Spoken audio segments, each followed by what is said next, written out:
20 अक्टूबर 2011 तपते रेगिस्तान के बीच लीबिया का शहर सरते धूप झुलसा रही थी और रेत के बीच एक सीवर पाइप में छिपा था खून से लथपथ एक बूढ़ा आदमी। उसके कपड़े फटे हुए थे, बाल बिखरे हुए, मगर आंखों में डर नाम की कोई चीज नहीं थी। उसके हाथ में थी सोने की चमचमाती पिस्तौल। ये कोई आम शख्स नहीं था, ये था कर्नल मुअम्मर गद्दाफी।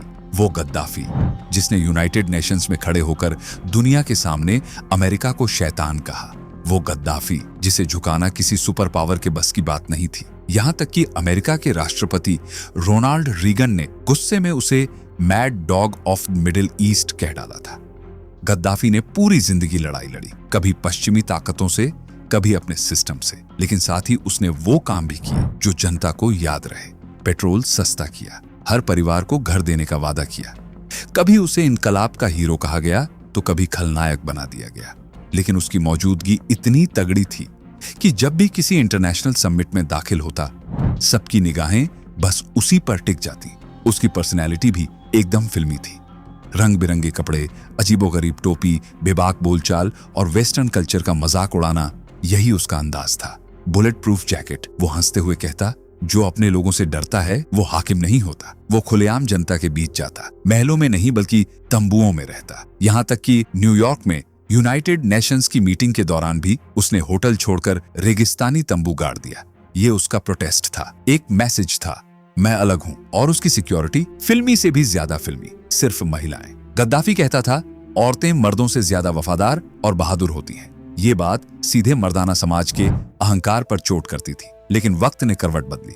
वो इंसान जिसने दुनिया की सबसे बड़ी ताकतों को आंख दिखा दी थी, उसे उसके अपने ही मुल्क के लोगों ने घसीटकर मौत के घाट उतार दिया। जब उसके आखिरी लम्हों की तस्वीरें बाहर आईं तो दुनिया सन्न रह गई और सवाल उठने लगे, गद्दाफी हीरो था या विलेन, तानाशाह था या वो दिलेर इंसान जिसने वेस्टर्न मुल्कों की नींद उड़ा दी थी। एक अरब जर्नलिस्ट ने कहा था, गद्दाफी मिडिल ईस्ट की पॉलिटिक्स का पिकासो है, और सच भी यही है। एक गरीब खानाबदोश परिवार से निकला लड़का जिसने महज 27 साल की उम्र में सत्ता हथिया ली और पूरे 42 साल तक लीबिया पर राज किया। वो हमेशा कहता था, मैं मर जाऊंगा लेकिन लीबिया को कभी नहीं छोड़ूंगा, और उसने वाकई लीबिया नहीं छोड़ा, अपनी मिट्टी से आखिरी सांस तक जुड़ा रहा। फर्क बस इतना था कि जिसने कभी अमेरिका के सामने घुटने नहीं टेके, उसे उसके अपने ही लोगों ने रौंद कर खत्म कर दिया। यही है कर्नल मुअम्मर गद्दाफी की दास्तान, एक ऐसा किस्सा जो जितना फिल्मी है उतना ही सच्चा भी। लीबिया के रेगिस्तानी इलाके सरते में एक तंबू के अंदर 1942 में जन्म हुआ था उस बच्चे का, जिसका नाम था मुअम्मर गद्दाफी। परिवार था बेदून कबीले से, गरीब खानाबदोश लोग जो ऊंट, भेड़ और बकरियों के लिए चारा ढूंढते ढूंढते रेगिस्तान में भटकते रहते। बचपन में गद्दाफी भी चरवाहा ही था, लेकिन उसके माँ बाप का सपना था कि बेटा सिर्फ ऊंट भेड़ न चराए बल्कि पढ़ाई भी करे।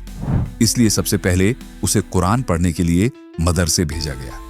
वहीं से उसके दिमाग में इंसाफ और बराबरी का बीज बोया गया। पढ़ाई की लगन थी तो वो आगे शहर चला गया। वहां स्कूल मिले, किताबें मिली और एक नया माहौल मिला। वहीं पर गद्दाफी की असली शख्सियत निखरने लगी। वो क्लास में सवाल पूछता, दोस्तों के बीच खड़ा होकर बोलने लगता और धीरे धीरे लीडरशिप दिखाने लगा। लेकिन उसके ख्यालों को सबसे ज्यादा झकझोरा मिस्र के राष्ट्रपति जमाल अब्दुल नासिर ने अरब दुनिया को एक करने का सपना दिखाया था, वेस्टर्न ताकतों को चुनौती दी थी। गद्दाफी ने नासिर की किताबें पढ़ी, भाषण सुने और खुद से कहा, अगर मिस्र बदल सकता है तो मेरा लीबिया क्यों नहीं। अब गद्दाफी स्कूल में बच्चों को इकट्ठा कर लेता और वेस्टर्न ताकतों और इजराइल की पॉलिसीज के खिलाफ आवाज उठाने लगता। पढ़ाई के बाद उसने आर्मी ज्वाइन कर ली। यहीं से उसकी सोच और कड़क हो गई। ट्रेनिंग के लिए उसे कुछ वक्त ब्रिटेन भी भेजा गया। वहां से उसने हथियारों का हुनर सीखा, लेकिन वेस्टर्न लोगों का रवैया देखकर उसके भीतर और ज्यादा गुस्सा भर गया। उसे लगने लगा कि अगर अरबों को इज्जत चाहिए तो रास्ता खुद बनाना होगा। उस वक्त लीबिया तेल की वजह से अमीर माना जाने लगा था, लेकिन असली तस्वीर बहुत अलग थी। ऊपर ऊपर से राजा इद्रिस देश चलाता था, लेकिन हकीकत ये थी कि बूढ़ा राजा ज्यादातर वक्त इलाज के लिए विदेशों में ही रहता और मुल्क की बागडोर कुछ वजीरों के हाथ में छोड़ देता। ये वजीर वही करते जो वेस्टर्न मुल्कों के हुक्मरान कहते। तेल का सोना निकल रहा था, लेकिन फायदा सीधा अमेरिका और यूरोप की जेब में जा रहा था। गांवों में गरीबी जड़ें जमा चुकी थी। नौजवानों के पास काम नहीं था। स्कूल और अस्पताल जर्जर हालत में पड़े थे। शहरों में थोड़ी बहुत रौनक थी, लेकिन वहां भी पैसा सिर्फ अमीरों तक सिमटा था। जनता बेचैन थी, गुस्से में थी, और उसी वक्त मिस्र से नासिर की आवाज गूंज रही थी। अरबों को अपनी किस्मत खुद लिखनी होगी। वेस्टर्न ताकतों का कंट्रोल तोड़ना होगा। ये बात लीबियाई नौजवानों के दिल में आग की तरह धधकने लगी। आर्मी के भीतर भी कई युवा अफसर थे जिनमें देशभक्ति और बगावत दोनों का जोश था, और उनमें सबसे निडर नाम था कप्तान मुअम्मर गद्दाफी। वो जवान अफसर जिसकी सोच बेहद बड़ी थी।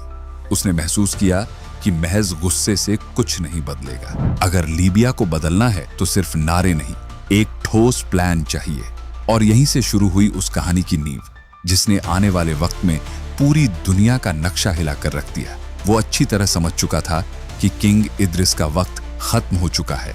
जनता के दिलों में अब उनके लिए कोई मोहब्बत नहीं बची थी। इसी बीच किंग इद्रिस ने ऐलान कर दिया कि अब वो गद्दी अपने भतीजों को सौंप देंगे। यही बात गद्दाफी और उसके साथियों को अंदर तक चुभ गई। उन्हें लगा कि अगर ऐसा हुआ तो फिर से एक नया शाही खानदान सिर पर बैठ जाएगा और मुल्क हमेशा की तरह वेस्टर्न ताकतों की कठपुतली बना रहेगा। यहीं से फौज के अंदर एक गुप्त हलचल शुरू हुई। कुछ नौजवान अफसरों ने मिलकर फ्री यूनियनिस्ट ऑफिसर्स मूवमेंट बनाया। उनका मकसद साफ था, सत्ता बदलेगी, वो भी बिना खून बहाए। हवा में बदलाव की खुशबू फैल चुकी थी।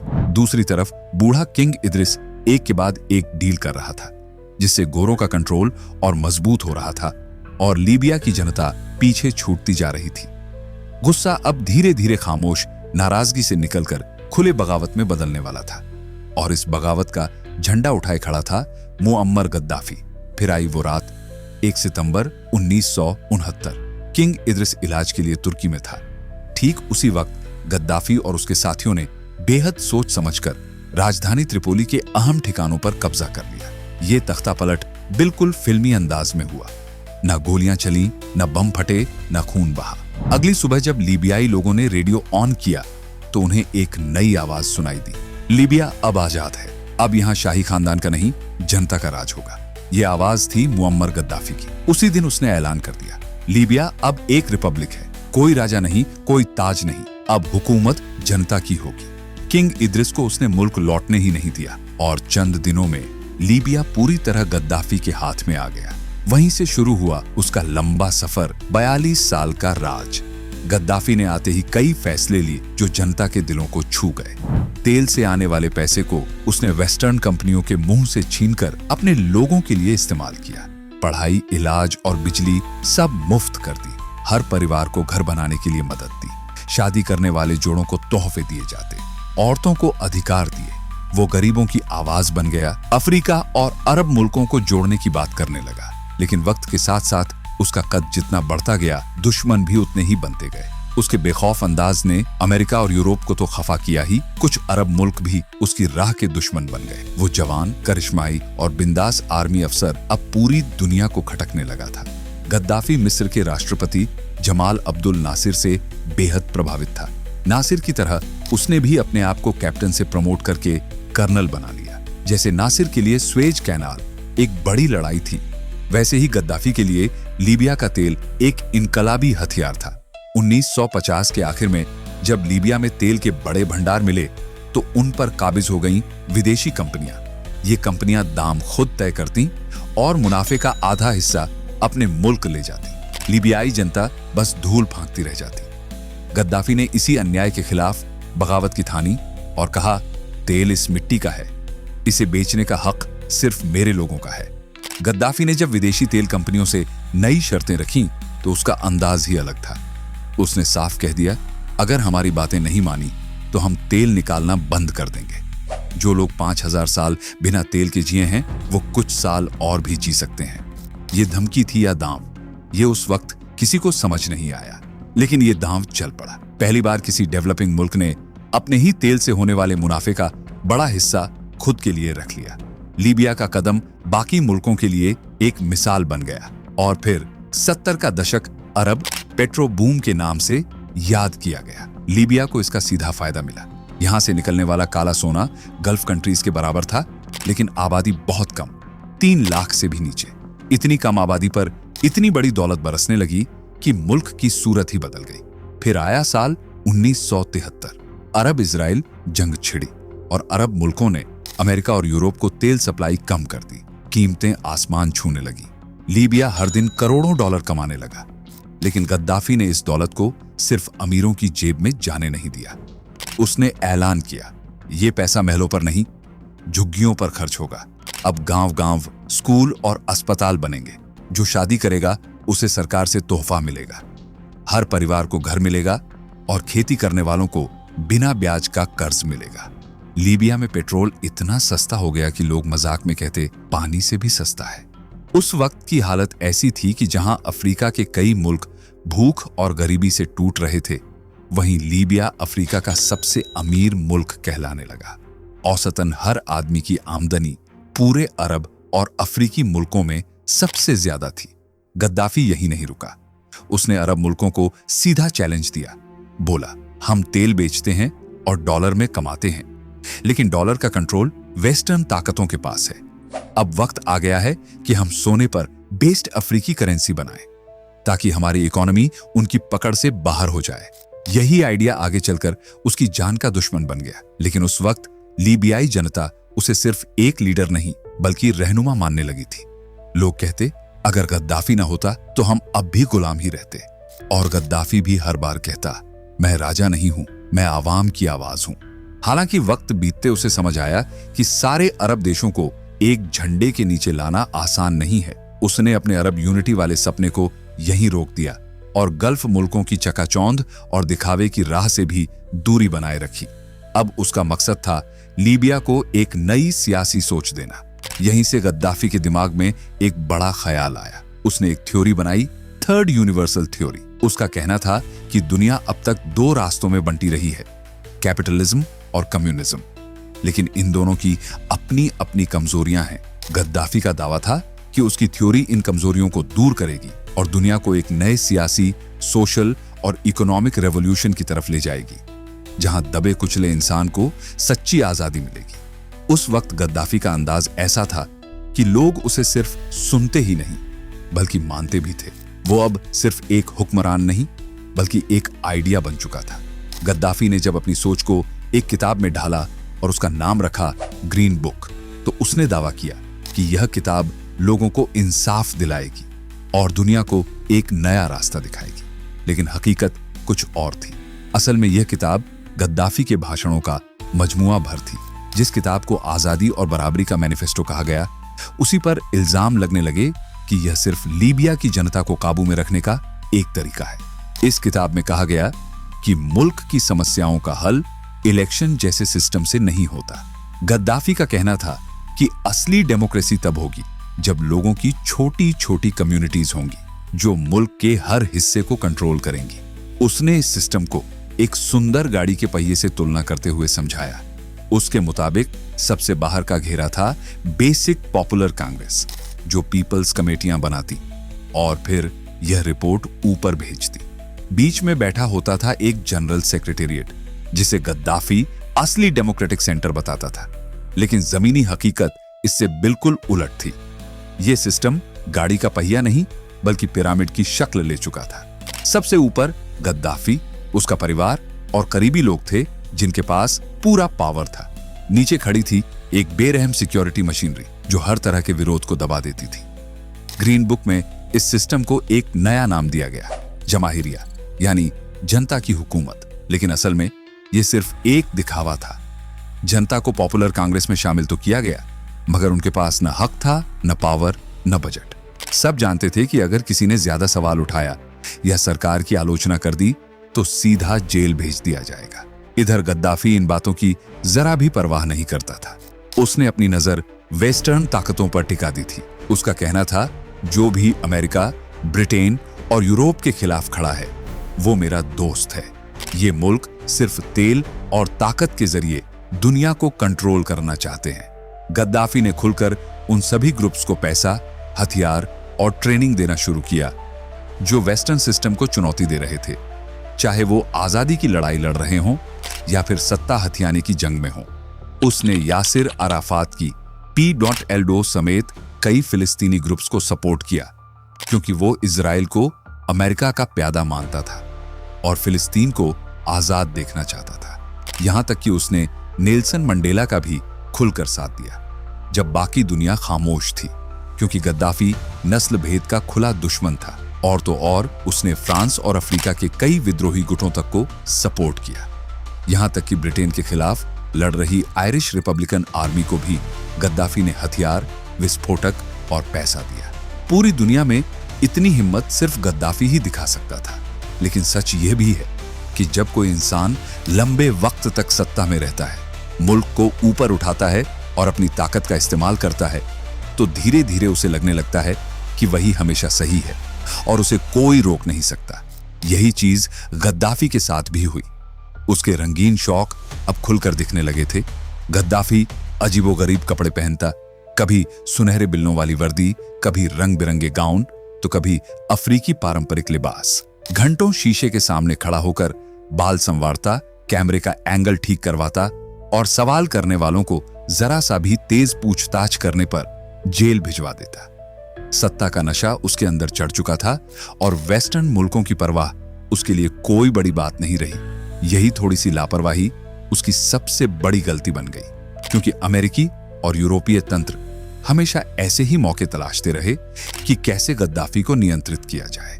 अमेरिका ने आरोप लगाया कि जर्मनी के किसी नाइट क्लब में हुए एक धमाके में अमेरिकी सैनिक मारे गए थे। फिर 1986 में अमेरिका ने ऑपरेशन एल डोराडो कैनियन चलाकर लीबिया पर हवाई हमला किया, जिसमें कथित तौर पर उसके परिवार के कुछ सदस्य मारे गए। कुछ रिपोर्टों में एक छोटी बच्ची का भी जिक्र है, पर इस बात पर विवाद है। अगले दिन गद्दाफी टुकड़ों में नहीं बिखरा। उसने ठान लिया, मैं मौत से नहीं डरता, मैं लीबिया के लिए जीऊंगा और मरूंगा।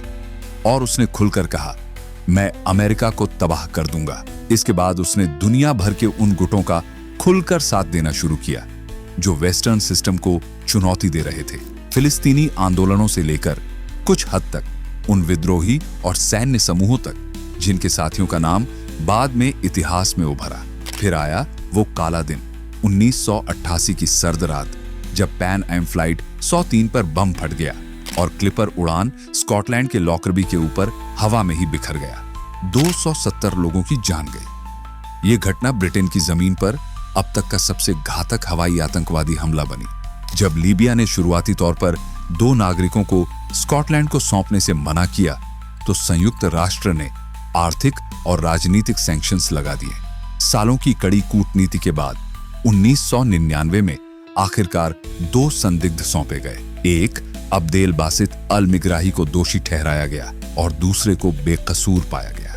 1990 के दशक के बाद जब दुनिया न्यूक्लियर हथियारों को लेकर और भी सतर्क हो गई, तो खबर आई कि गद्दाफी यूरेनियम एनरिच करके किसी तरह का न्यूक्लियर कार्यक्रम चला रहा है। और यह खबर अमेरिका और यूरोप के लिए लाल सिग्नल बन गई। लीबिया पर कड़े प्रतिबंध लगाए गए, उसकी विदेशों में जमा संपत्तियों को सीज किया गया और गद्दाफी का इंटरनेशनल चेहरा धीरे धीरे एक खतरनाक सनकी नेता के रूप में उभरने लगा।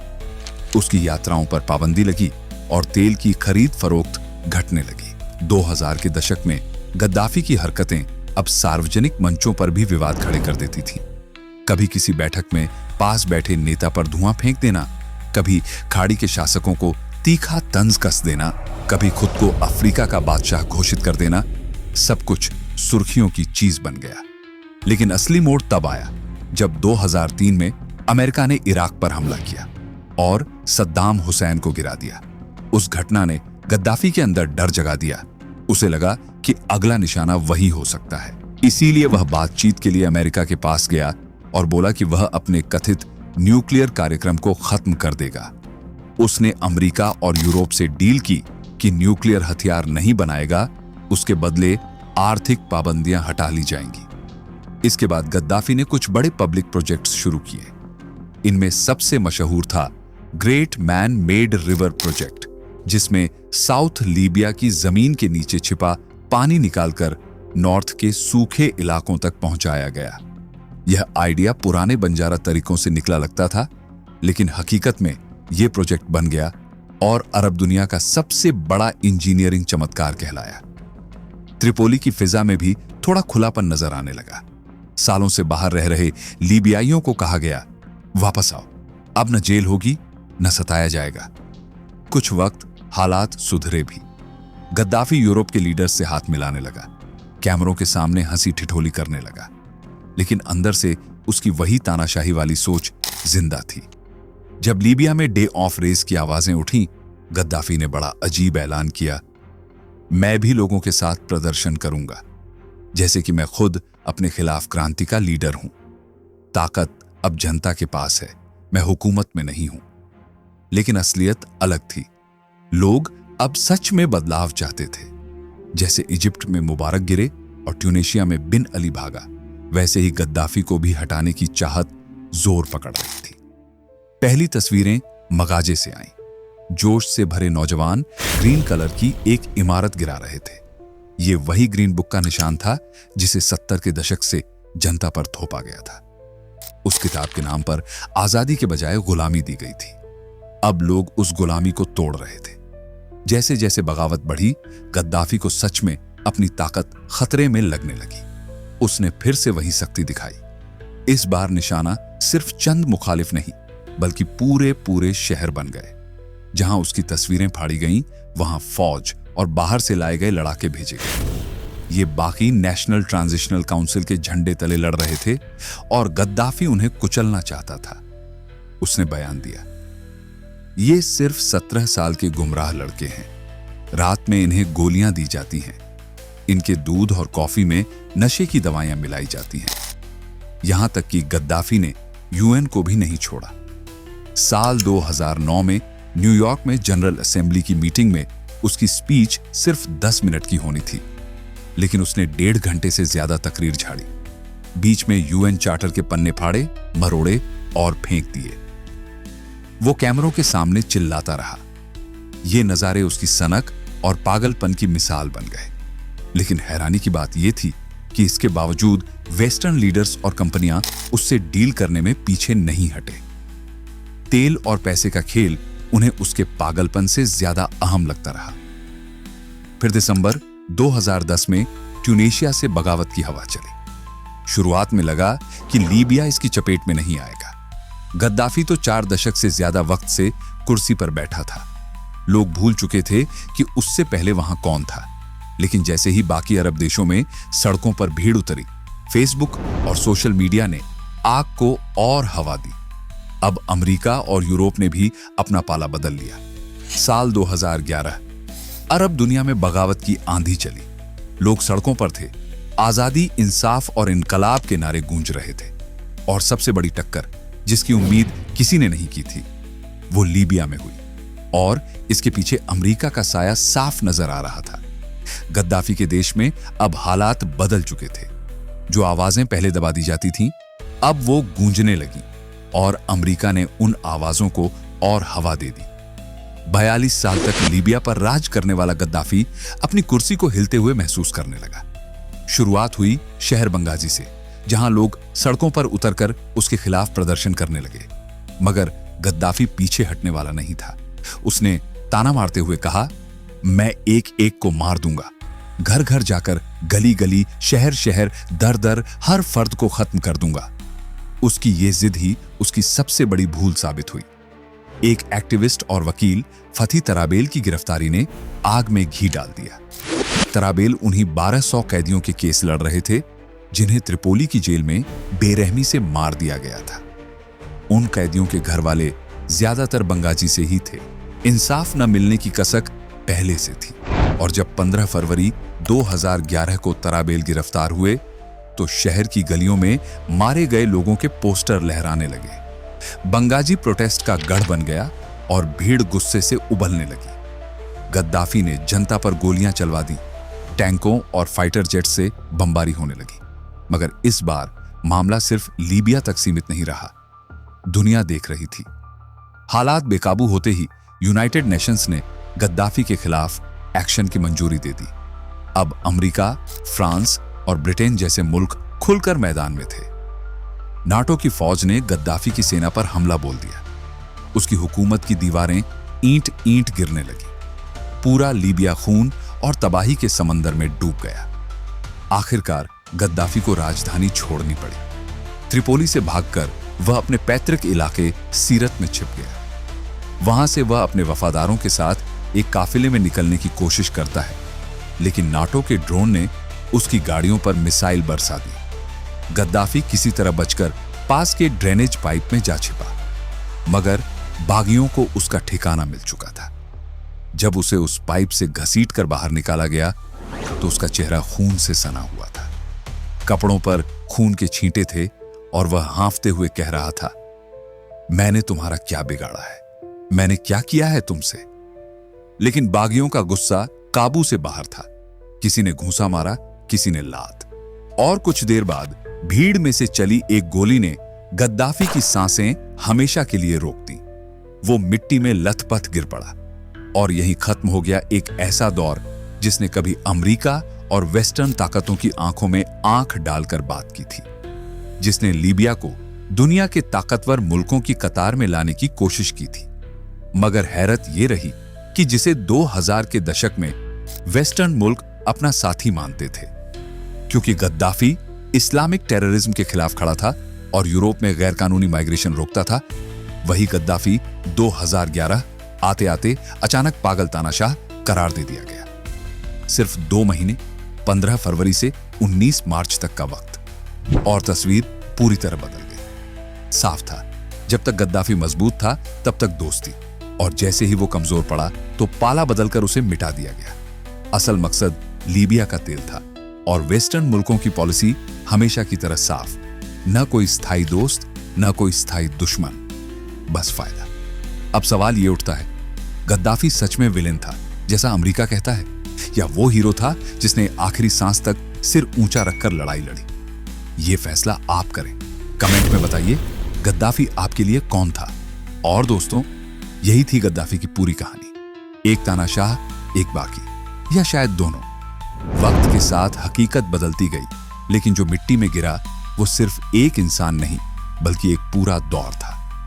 यहां तक देखने के लिए शुक्रिया। मिलता हूं अगली कहानी में, लेकिन तब तक एक सवाल हमेशा याद रखें, क्या इतिहास सच में वही होता है जो हमें बताया जाता है, या फिर वो जो छुपा दिया जाता है?